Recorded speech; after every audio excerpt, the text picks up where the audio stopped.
Okay, good morning, everyone. So, yeah, I'd like to just open it up. If anyone would like to check in with whatever's going on in your practice, um, I'd just love to see where you're at, insights, or what's happening in the practice, what's happening in meditation, self-inquiry, um, yeah, just anything that's unfolding, or just if you just want to connect, this is the place. So, yeah, and for those who haven't done this before, you can just unmute, or I think there's a raise hand feature in different places in the Zoom interface here. So,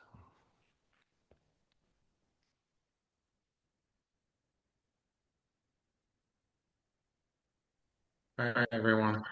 Hi Dan. hello. Hey. Yeah. So as you know, I just finished, and I mean the big guy just finished, and the character the 7 days retreat. It was an amazing experience. So I'd like to thank you for that. This is unbelievable the amount of information and movement that it created. Yeah, So it wonderful. gave us a certain perspective. And Mhm. I love the format given that the Sergey's character is busy professional. So Mhm. he managed to fit in some work in between Ah, okay. meditation. So the real life Dyad started right there. He Oh, didn't real he didn't realize what it was. Initially, a lot of energy and then the kind of outside view of the character, all the traits that were coming up. oh. But Amazing. um, So you found that going into work, you were able to continue the practice? that's right. Actually, Mhm. we both enjoyed the big eye and the small eye both enjoyed it in the sense that it wasn't like cold turkey, this wonderful safe place kind of comes to the end of 7 day and then you engage with the real world. So we both Mhm. had experiences in between, so that made it easier. So when it Mhm. was, like you said, there's some kind of magic going on. It kind of fits together, Mhm. and the, you know, I kept listening on even after that for different retreats recordings, and Mhm. a lot of things that you've said started clicking. Like for example, the notion of dry path. Um, I didn't experience any energy or those abnormal, wonderful states. Mhm. So it's kind of the mind was expecting it, but then it kind of gave up and said, you know what, it's okay not to have it. If it comes, it comes. It really doesn't matter. What Mhm. matters is that the internal peace and happiness doesn't depend on circuit character, Mhm. and that's a big relief. Mhm. So Yeah.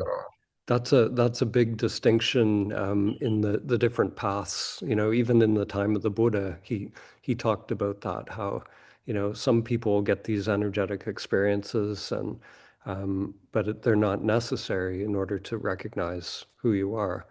And then once you know who you are, once you recognize awareness, then eventually that energy, as it becomes free of the old pattern, there is an embodiment that happens over time. So people experience that in different ways. So there's an enlivening of the body, or something that happens where that energy is, or there's a directness that's felt.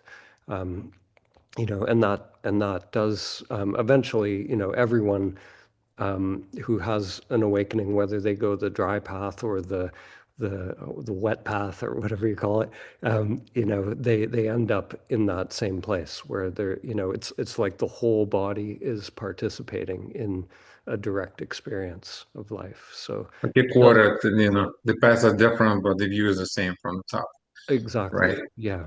Yeah. Right. So, The only time that the body actually noticed the energy was after the breathing, that breathing I was taught where you, I guess, add extra inhale and then, immediate exhale. So after 30 of those, the body definitely feels a lot of energy. So it can be induced. I don't know what that is, but it felt good. that's good.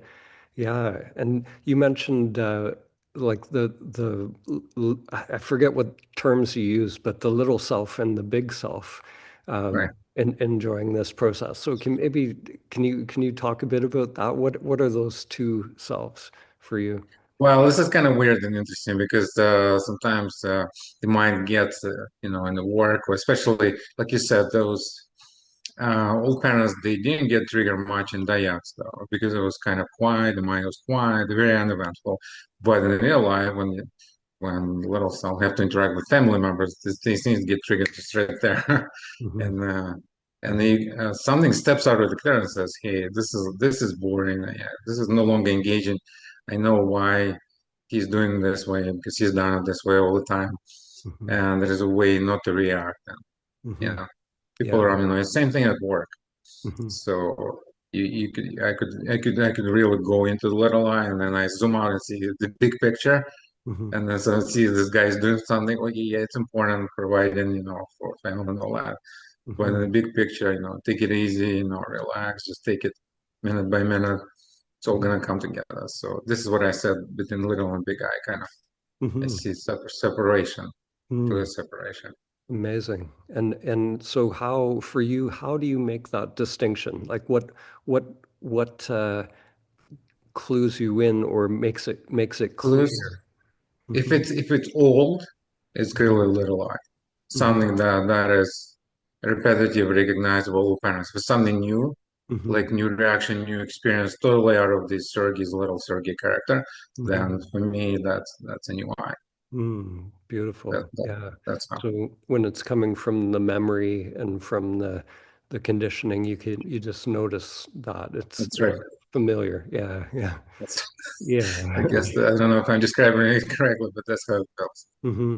Hmm. Beautiful. Yeah. Yeah. Yeah. I'm curious why your camera is pink. Oh, it's not. Okay, let me show you. It's not the camera. It's a red light. okay. Like you have like a red lamps. Okay. So I Yeah. just like it's easy on the eyes and it relaxes. I I find see. I find it well. Like it relaxes if you do meditation in red light space. Okay. Plus, you look like an alien. You gotta be a kid, right? So, Yeah, it's kind of but you can otherworldly. Yeah, I wasn't sure if exactly. yeah. Like we here, might as well choose the play, right? Yeah. So, Yeah. Yeah, I mean, beautiful. Yeah, well, I'm glad you got the benefit from it, and yeah, and for me, this practice it is, sort of a bridging practice to life, so it doesn't end. And the insights we get from doing dyads, they're exactly what is needed with life, whether it's family or with our work, whatever it is. That's it. Like we can catch the mind, catch that conditioning, and start to see the old patterns of the mind as it's coming up. And then, I remember, when I first came back from, my first intensive of this kind of work, and I would catch, my character I'd be following into an old pattern, in my relationship. It's like an old story or an old argument coming up, and I remember the first time I caught it, like mid-sentence, it was like, wait a minute, that's I see what's happening here. It's just like an old record that gets stuck in the groove and starts to go again. And if we right. can catch it in that moment and be willing to drop it and then just be there in that moment, it's powerful. And every facet of life can be that. Just catching them over and over, and eventually, these are the vasanas that they continue even after we've done a lot of this work. Those vasanas can pop up in all different ways, different situations that are unexpected. So, but the process is always the same. It's just catching the mind in the moment. Yeah, that's what it felt for me as well when Hmm. I stepped out of this container. So thank you so much again, Dan. This Hmm. is Hmm. amazing. Hmm. Thanks, Sergey. Yeah.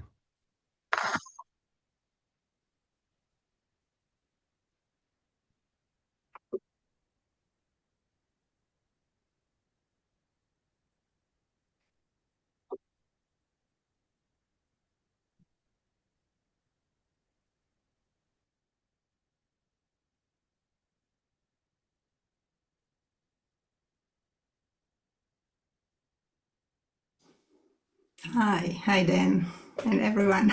Hello. Hi, Shelley. You go. Oh, you're, sorry, it looks like you're muted. There we go. Yeah, yeah. I wasn't the one that said hi, so I'm Oh, wondering, oh, I'm sorry. It looked like but you were I leaning am. I was forward. looking because I'm ready. Okay, well, whoever that was, I don't want you to could, take someone else's spot. yeah, sorry, who was talking there? Traudel. I'll Trudell. go, Oh, I'll go sorry, next. Trudell. That's funny. Okay. Well, you're here. So why don't we do Trudell next? And Okay. yeah, I don't know. That was a funny thing. Yeah. Um, there's so much. So I am in the middle of my week-long intensive, and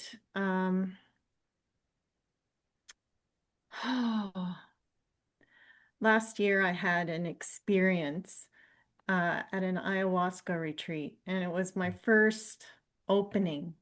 Mm, And my husband has a lot of these phenomena. He just goes off somewhere and he's mhm, in bliss. And there's been a lot of comparing because I don't have those kinds of wild trips, mhm. except for that one. Yeah. And oh, it was just such a relief to when you said that you don't have to have that.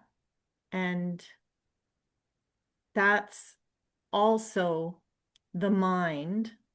It's it's a it's a phenomena, it's a thing. And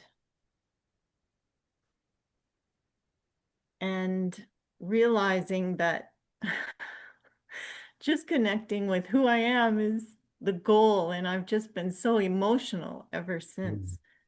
beautiful. Um, I have so much to learn. I'm really looking forward to it. Um, so you had a talk yesterday. It was recorded, and you talked a little bit about, I think it was related to free will, Mhm, but I'm curious about how you want to flow with everything. How much does the big I or your awareness, does it have any influence at all on this mind, or mhm. or Yeah. is it just the mind dancing with all of the energies in the world, and we're just watching, and as soon as we think we have any control over it, Mhm, is that just the dream? mhm. Yeah, that's a big question. And really that's the fundamental question, and like this is the mystery. This is pointing to the great mystery. When the little self, the little doer, starts to really let go, and we start to be lived by life. We find that it is a mystery to that little mind, the little mind that, this question of doership and the question of, who chooses, and, is there an agency that is involved in this, because it feels like there is, that feels like there's something, that's me sometimes, that's choosing or that's doing, and yet when I'm truly present, there's this sense of it's just happening through this vessel, and so this is the duality of this human experience. So I guess, for me, the deeper I go on this path, the deeper I go into I don't know in the little self. Truly, it's a mystery to the little conditioned mind. And the more I'm okay with that mystery, the more I'm not looking to that conditioned mind for answers, the more in the flow I am. The more life is living through the vessel, and it's amazing. It's like creativity, and films start to come through and this and that, but and I really don't know. But it feels like, we could say, like in the Hermetic teachings, they say the all is mind. The universe is mental. The one is just one big mind, apart from which there's nothing else. It's just all the one mind playing. And then, we have these experiences of being, people or things, and this embodied experience. And, this individual is a beautiful expression of it. And the paradox is, like, when we do the dyad work, for example, it's like, the I thought starts to drop away, which is, the I thought is the grasping, it's the preferences, it's the, wanting something other than just what is here and now. So that starts to drop away, and yet this individual comes to life. I see it over and over in the dyads, like, that I thought is like a contraction in the energy. It's like a resistance, and so we drop that, but the individual, this unique expression of the one really starts to come to life. People's energies, start to glow, and there's a freedom and an ease that starts to come through and with the words, and so it is this sort of paradox. So to me, it's whatever we're doing here, it's a stripping away of that I thought. It's a learning to drop that resistance, and then life just more and more starts to flow. And yeah, I don't know if does that, how does that land? Oh, it's beautiful. When I do the dyads, I'm quite often at a loss and I feel a little bit stuck Hmm. uh, for because it feels empty, I guess, Hmm. when I connect to my true self. It feels maybe I shouldn't be looking for what it feels like, but Yeah, yeah, you know what yeah, I mean. yeah. And that emptiness, like, that's an important stage where we see, it's like Sergey was describing, the false self, the old Mhm. conditioning, the old pattern. So when that old pattern is active, once we're sort of resting as that witness, and in that peaceful space, when that conditioning comes up, it doesn't feel authentic anymore. It feels, it's obvious. We're not Yeah. looking to that mind for answers, or to try and find out who we are. We've sort of dropped that, and there's this peaceful stillness, but yet it's still, there's still a separation there. There's still this sense of a witness, and what's being witnessed, and we're so. But that space, Charles Berner, who created the technique, he talks a lot about that space, and it's in that space of stillness where there's a sort of marinating that's happening in that space. There's an alchemy that's happening in that stillness, and we can start to see, little things will start to bubble up. Maybe there's like a little expectation of in the mind of, as we're in that stillness for long periods, these little things, little patterns can come up, or maybe just a subtle unsatisfactoriness, hoping for more, hoping Right. for some experience or whatever it is, or for some people, an old trauma can suddenly just come to the surface, an emotion can come up in that space, or whatever. It's like an invitation for this clearing process to happen. So so being in that stillness and that space, we never, I hesitate to say mistake, but the only mistake that's possible, is to really try to find an answer or make something happen with that conditioned mind. As long as we're just allowing and And be doing, okay with it and not yeah, search for what to say. yeah, exactly. Yeah, just be with what's authentic for you in Okay. that moment, and just doing the technique. Like the technique, it is a process. It's a it takes time, for that clearing process to happen, and it really is a process, and it unfolds, and we never know. Um, how it's going to go. You can't anticipate it. But I feel, like what I've seen is that whatever needs to come up will come up.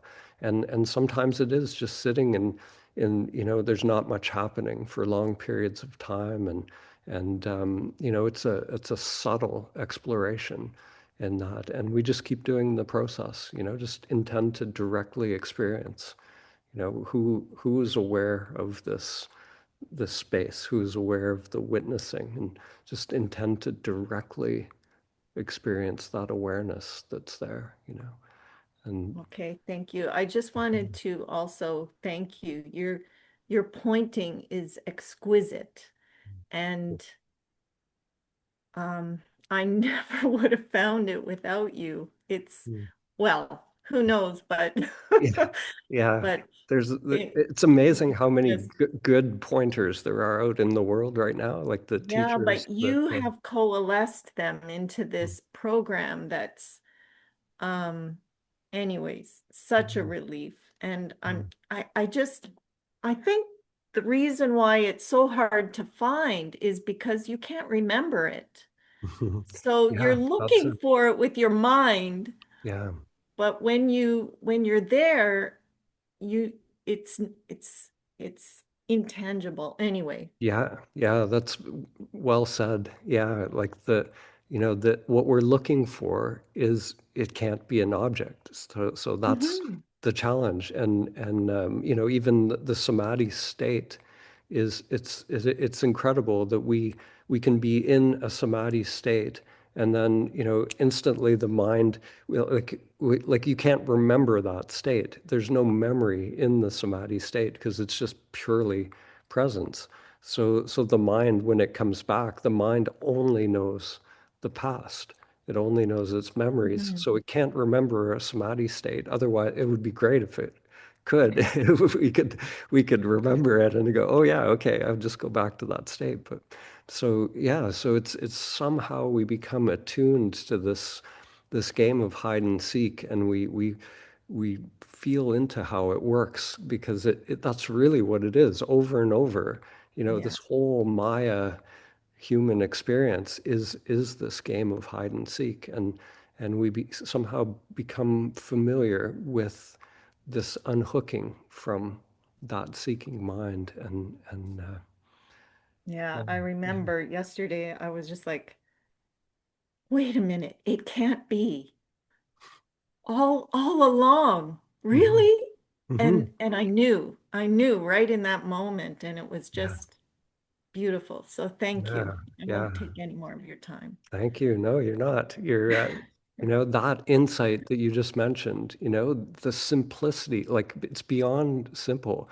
That's when we get it, there's nothing to it. It's the mind, the whole drama and the whole seeking of the mind has, literally libraries full of spiritual books, created pointing to something that is nothing. It's just a letting go of that seeking and of accumulating knowledge and everything on that level of mind. So there's an absurdity to it when we get Yes. it. It's like, and the thing I hear over and over when people get it is it like it can't be that simple. Like that's ridiculous, and it is that simple. It is beyond simple, and that's why the mind misses it over and over.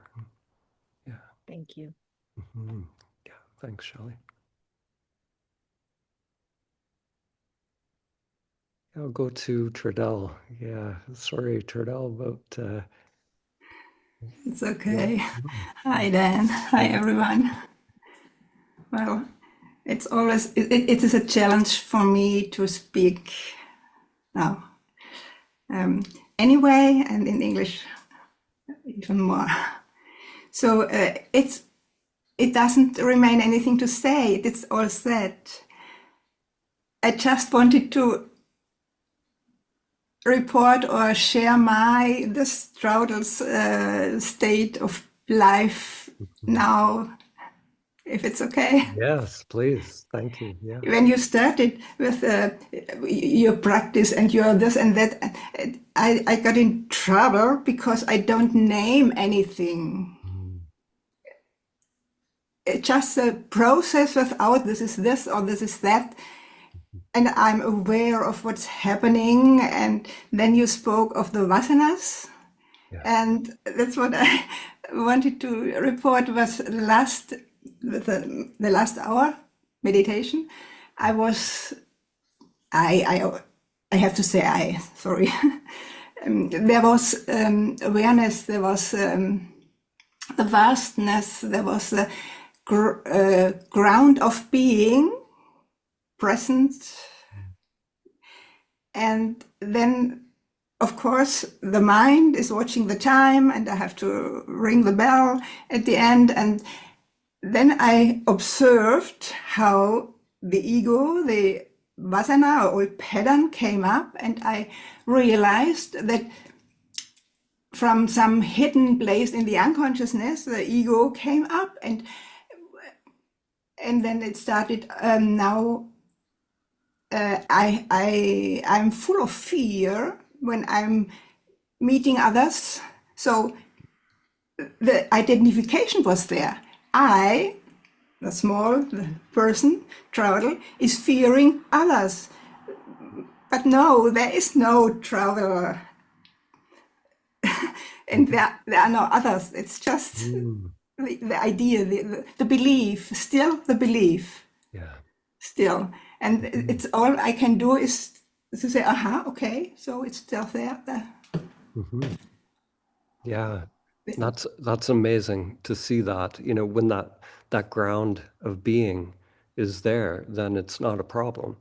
There's no problem. It's just seeing what is unfolding, and the more, and for me, like the more it's not a problem, you just see it, then there is an embodiment that also somehow, that the mind body, the nervous system, whatever that fear is, there is, if we're sort of resting in that ground, if my sense of I is with that ground, it's not with the character, then the character will just go through whatever it needs to, and I think that is the embodiment, is there is a transformation happening, and we don't have to get involved with that. We just know who we are, and that's it. Yeah. I sometimes think of these old patterns, like when a chick comes out of the egg, and there's still here something, and there's something, it has to get free of it all, of all this binding.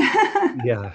Well, that's the human part, there is this little something here, something there. Yeah, this creature trying to grasp, trying to get in front. Yeah, trying to escape its egg, its little prison. But the awareness is never in that egg, it's never in the prison.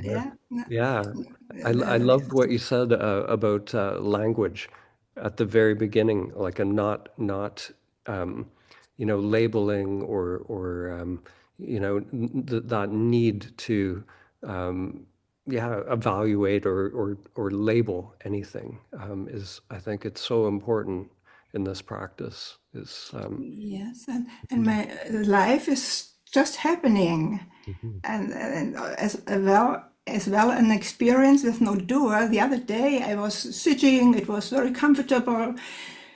I didn't need anything. It was just okay. And all of a sudden, I found myself wiping the room and the house. I didn't plan it, and normally I hate it. I don't like to do it, but it just happened. I thought, oh, what's going on? Mhm. And it was wonderful. I was happy. It was clean, everything, and Yeah, no yeah. problem. It's like the self just wanted It's to clean. funny. Yeah, yeah, yeah. It's mysterious how those energies just come through sometimes. And yeah, Yes, yeah. and something else. I can feel it in the body as well. So it's all energy. It's like moving every cell, every atom, Mhm.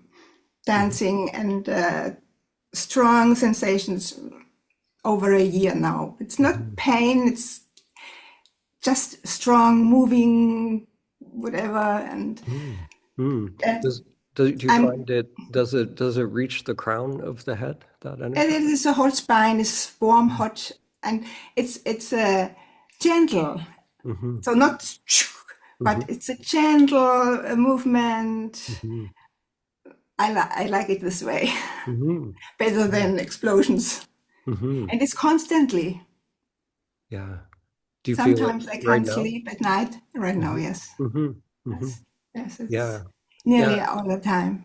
I get at night, yeah, when we're sleeping, sometimes that energy can Can't be sleep. very strong. Yeah.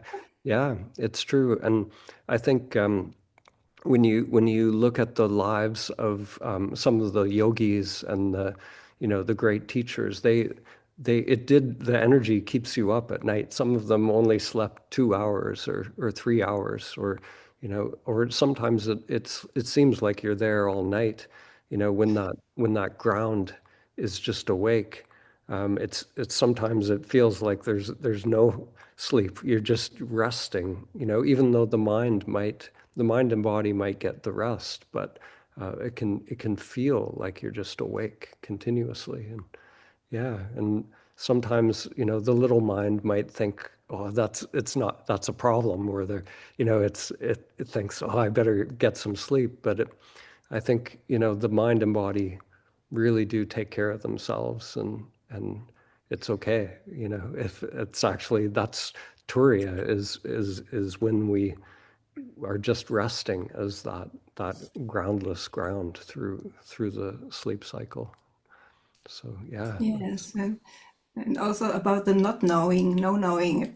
I don't know anything. that's perfect. Just life is appearing, and it happens, and well, so Yeah. but it's a very is the English word. I feel secure. It's nothing can happen. Hmm. It's all right. Nothing is missing. It's just movement Yeah. within. Yeah. I loved when you said, yeah, nothing can really happen like to you, or like the one of my favorite teachers, Dogen, said, actually, nothing actually happens.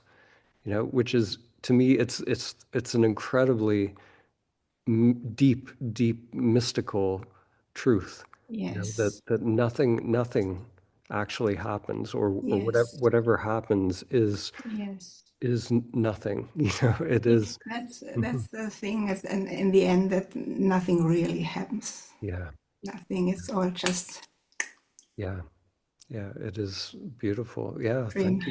thank you for sharing. Yeah. Yeah, I have a question now for the Mm, mind, mm, because before you talked about no mind and big mind, mhm, and mhm. I don't get it. You said big mind, everything happens within big mind. It's all one. It's just one. It's just mind. Mhm. Is this big mind the self? Is it different, or is it the first movement, or Mhm. what do you mean by big mind? Yeah. So it's the universe, you know. So Yeah. the universe or existence, you know, whatever is manifested, you know, whatever is manifested is the one mind, you know. Okay. So So so that, yeah. So but beyond, so you know, when you go to sleep at night, you know, in deep sleep, if that groundless ground is there in deep sleep, then there's no mind, there's no body, um, but yet there is that, you know. yes, and yes, there is that. Yeah. So that the one mind yeah. springs, you know, it's like the one mind springs into back into Yeah, there existence. is one first movement. Yes. There's nothing. There's Yeah. stillness, and then there's one movement, Yes. one thought, one whatever, one movement, and Yes. then the manifestations begins. Yes. Yeah. That's it.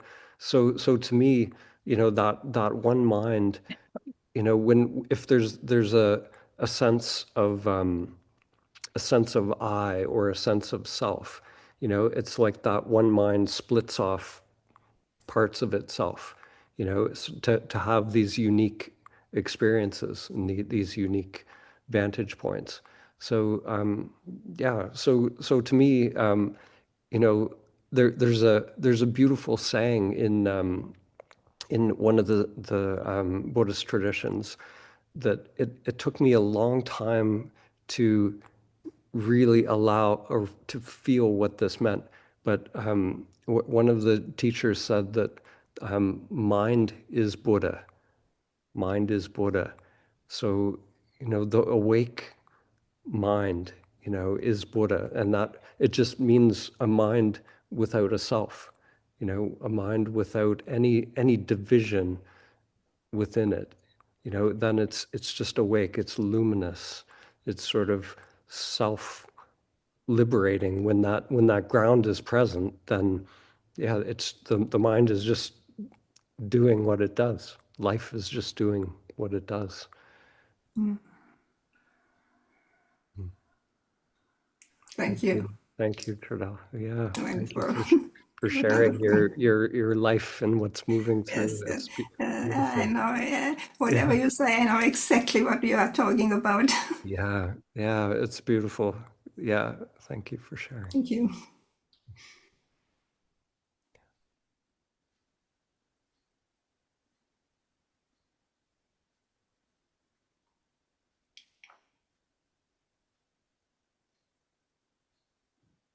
Thought there was somebody with their hand up that I think it was Lisa, but I don't see her here now.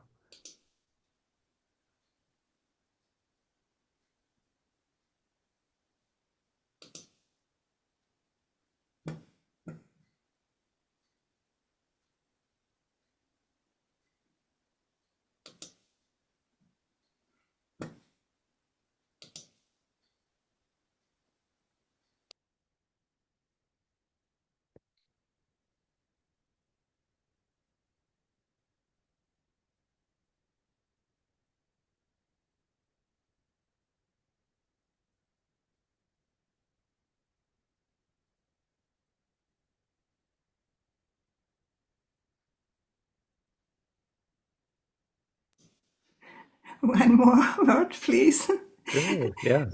Because I said I know exactly what you are talking about, and before I said I don't know anything. So that's the paradox. It is the paradox. Hmm. Yeah. Yeah. Okay. It really is. There's like a, well, yeah, well, after everything I'm talking about is really pointing to the not knowing. So, that is it. Yeah. It's really, it is a paradox. Yeah. Nothing is wrong. Yeah. Yeah. Beautiful. Thank Okay. you. Thank you. Yeah. Yeah. For me, that the not knowing is the way. You know, it really is the way.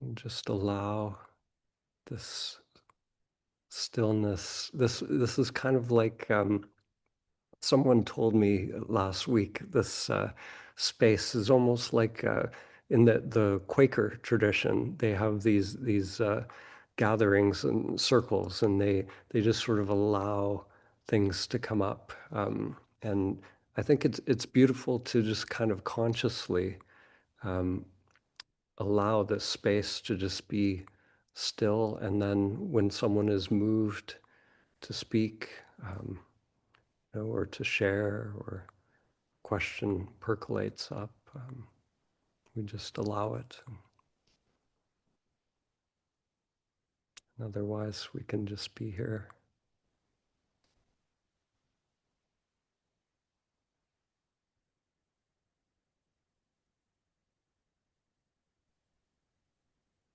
Hey Dan, can you hear me? Can, yes. Yeah, Hmm. I'm just wondering, I was considering doing the one of the weekly um, virtual retreats, uh, and partly because I don't have an obligation of work at the moment, but I do have like family obligations, and that's not something I could be free of in the near future. Mhm. So, I mean, are there some people that do this that they can't like fully follow the schedule because they do have other obligations, but they try and follow as much as possible? Yeah, my feeling with all of it is just whatever works for you and your life situation.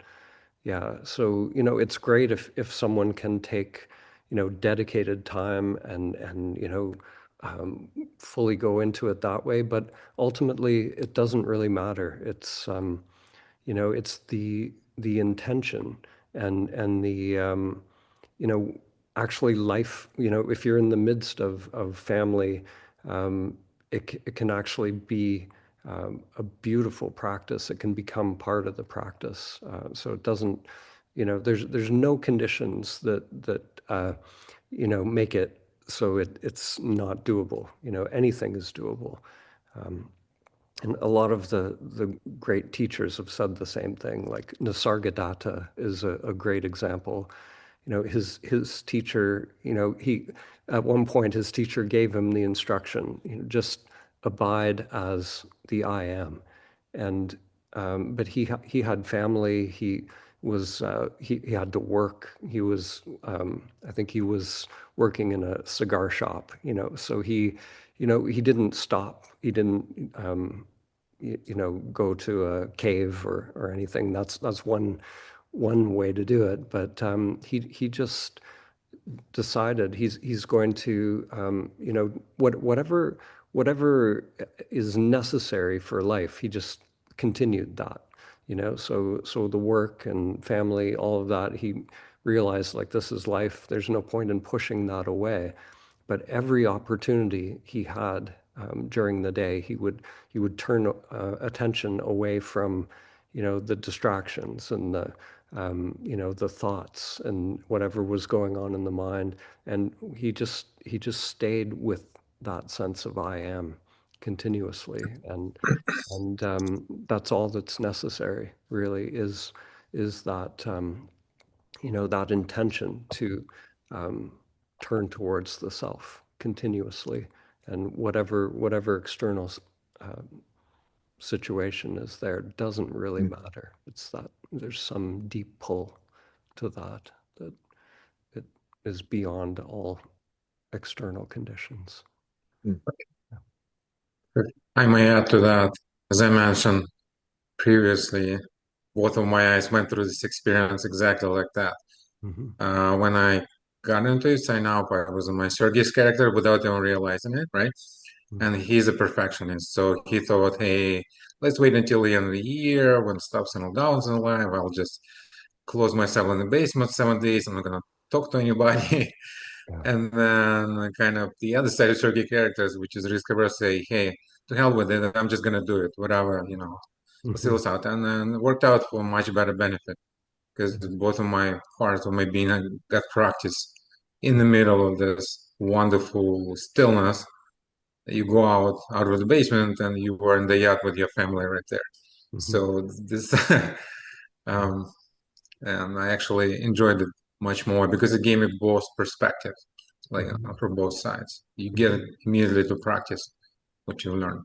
Yeah, that's So beautiful. I'd say just do it. Yeah. Yeah, I would say the same. Yeah.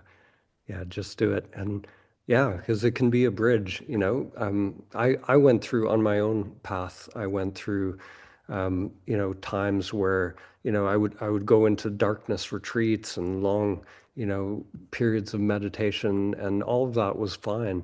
But I've watched people like at the Samadhi Center here. We would do 7-day or 8-day, 9-day, 10-day retreats here, and what I see is, people would come to those retreats. They're out of life, they're completely out of their life, out of their pattern. They have beautiful, deep experiences at those retreats, but almost always they go back to life, and then it's like I've got it, and then I lost it. And what I love about doing these home retreats, the 7-day cycle is you're doing it where you live, and it is more of a bridge. If those things are coming up, or you can start to you know see how it works in the midst of life. So I think there's a transformation that can happen that is very powerful. Thanks, Sergey. Yeah, thanks, Sergey. Yeah. Hmm. And just one other thing, for the dyads, I don't know how they work exactly. Is that something you just get educated on the retreat, or is there somewhere on your website that explains it a bit? Yeah, well, there all of the above. There's lots of Okay. if you go to the self-inquiry section of the website, there's tons of videos and materials. But the schedule that you get for the retreat walks you through it step by step. So there's very, very clear instructions. And the website, selfinquirydyads.com, where we've created this little app. So you go into selfinquirydyads.com, and Okay.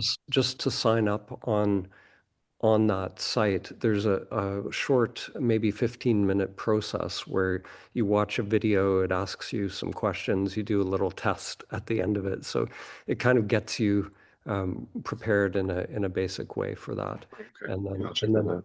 yeah, and once you're in the dyads as well, we are facilitating in the evenings as well. So the facilitators will be there, and usually it's me. There's a few others that come as well. But if things are needing to be corrected in the technique and that, there's someone there to help out. So. Okay. All right. Thank you. Yeah, thank you.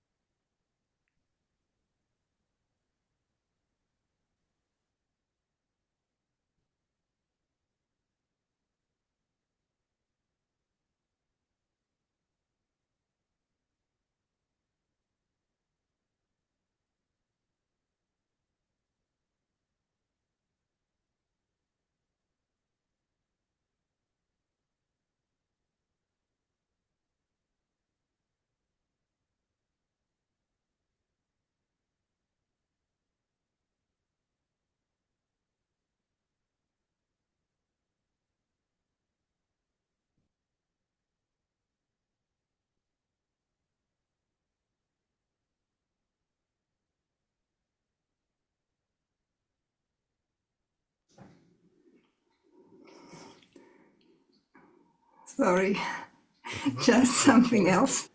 Of course. Now, when I started, I do it because of naming I. When I say I and I observe it. And when, for example, when I say I sat there or I went there,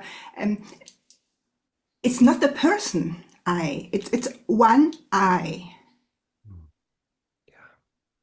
There's nobody, but I have to say I, though I can communicate.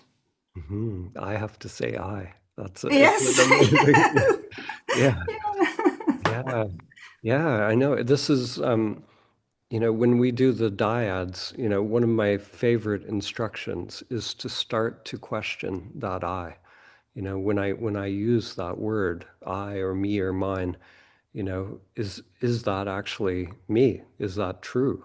And I think that word I really is one of the biggest knots. It sort of binds us to this false, this character.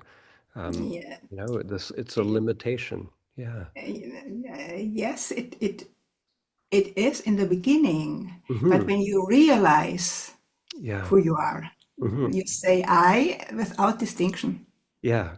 Yeah. That's it. So yeah, because at the beginning, there's this sort of disentangling from that.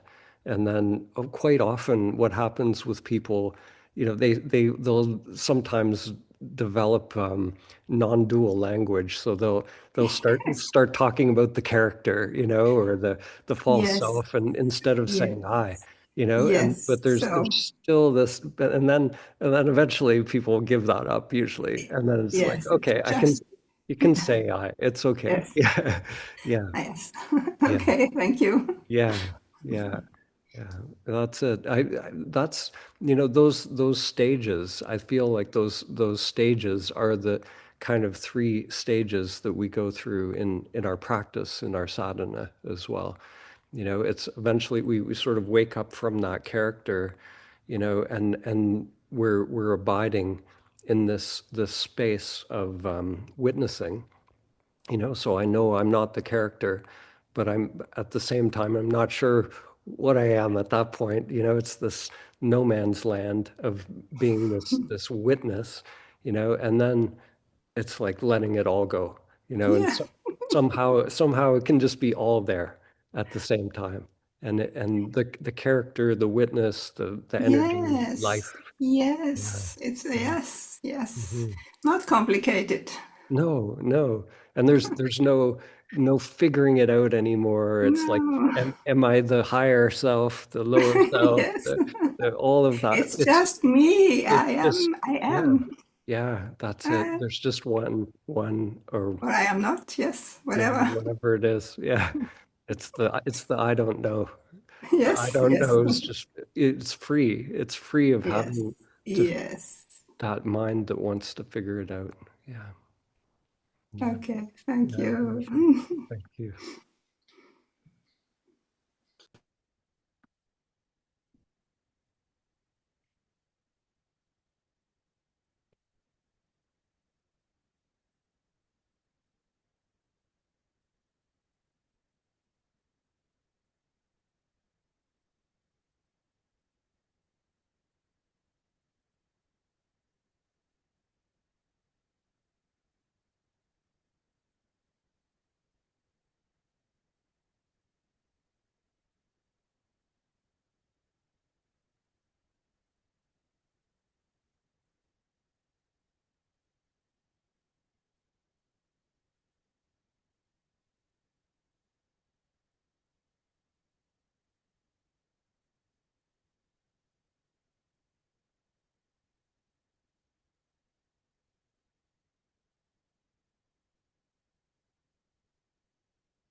Can you hear me? Yes. Yes. Hi there. At the beginning, when I signed up, there was something about a research that was being done. Yes. Mhm. And I said no, because I had no idea what I was getting into. Oh, okay. And I Yeah. just wanted to do the experience. Mhm. But I'm wondering if you could speak a little bit about that. Mhm. I might change my mind then. Yeah, yeah. So my friend Jeff is he's a professor who he came to one of the retreats, and he and his partner had a Kensho experience, awakening experience. So, and he's a researcher. So he initially his interest, he was very shocked that this was possible, that this was a thing, and there isn't a lot of research out there on awakening itself. So he what he, or initially we wanted to do was to use his sort of academic skills to find out, what are the conditions that make Kensho more likely to happen.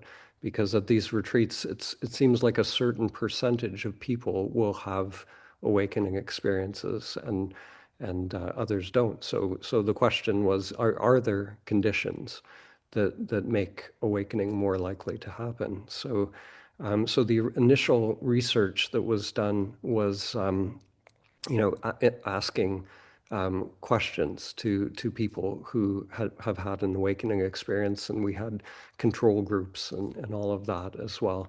So it was really interesting. The answers were fascinating. The biggest thing I think it was that came away from that research was that people who have had some sort of interruption in their life, like you could call it like a dark night of the soul, or some sort of life experience where they've faced grief or pain or something like that, made it much more likely for an awakening to happen. And people who were sort of searching outside of themselves, searching for answers, looking to the teacher to get something. That was sort of contraindicated in awakening. So it was more people who are just drawn. If one interesting thing in it was, the people who didn't really know why they showed up at the retreat tended to be the ones, it's like they're following some sort of inner direction or inner guidance. Those are the ones who tend to have more of the awakening experiences. And then the next part of that is, following it up through time to see, what are the conditions that allow people to receive the benefit of awakening. So, what are the benefits after a Kensho experience? How does life change, and how does that carry forward in a way, when if people have this experience of I have it and now I've lost it and all of that, what are the conditions that need to be in place to live a life that is awake and a liberated life? So it's a big, big question, and so he's Right. exploring all of that right now. Yeah. Well, if it's not too late, I'd be willing to participate Oh, now. great. Yeah, I'll make sure you're on his list Okay. for.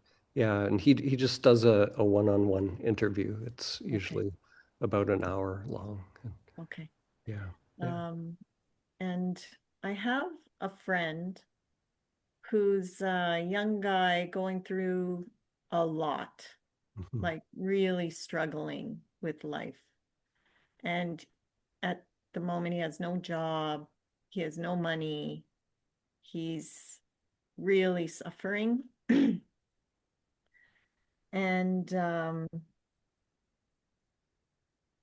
and I have reason to believe that he's open to this kind of work.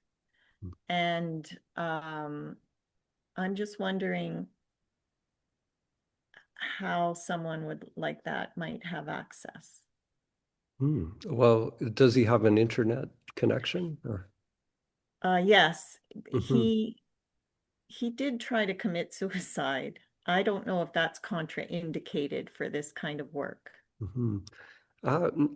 To me, nothing like the only things that are really contraindicated if if someone has like certain psychological conditions, you know, for example, schizophrenia, bipolar, you know, those sorts of things. If there's you know, like when the condition patterns start to come up in this process, there has to be a sort of minimal capacity to just witness and allow that to Right, happen. So like there has to be a crack of equanimity possible if someone is just getting taken by their thoughts and identified and they're you know they start the ego starts acting out whatever's coming up, then it's not productive at all. right.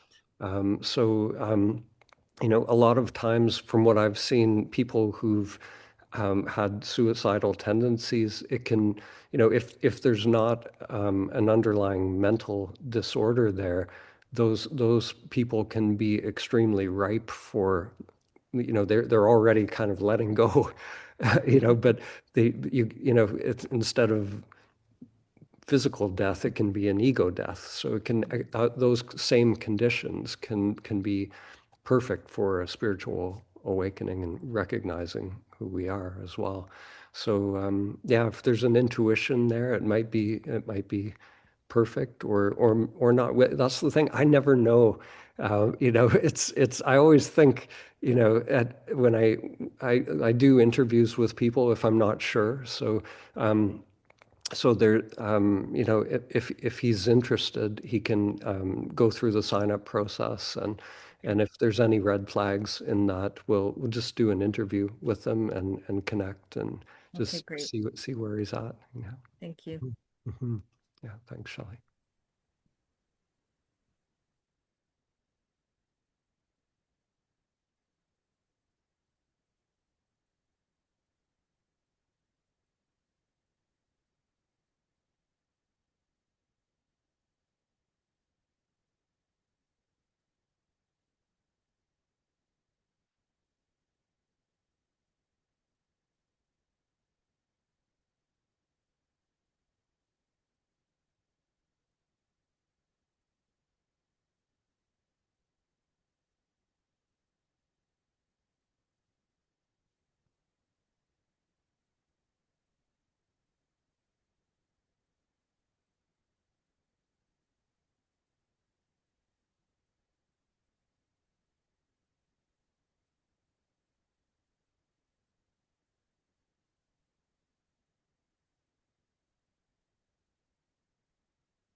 So for me, it feels like there's been a complete cycle here. Um, so yeah, thanks everyone. Um, yeah, it's always beautiful to connect. I appreciate all the sharing. For those that don't know, we do post these recordings just for the participants in the IM retreat. Sometimes people can't make it for whatever reason, so there is a playlist on the Samadhi Center YouTube channel, all the old recordings of these as well. So yeah, thanks everyone, and we'll see you either next week or around the Awaken the World universe. Bye, everyone.